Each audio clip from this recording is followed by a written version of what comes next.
Welcome guys, in this tutorial I want to show you how quickly you can delete any file on your Windows 11.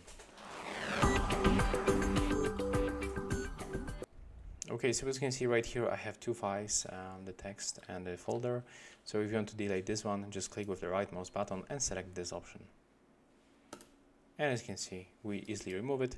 Also, when you have the group of the files, you can just click and hold with the left mouse button and select a lot of files, and then also click with the right mouse button and select delete.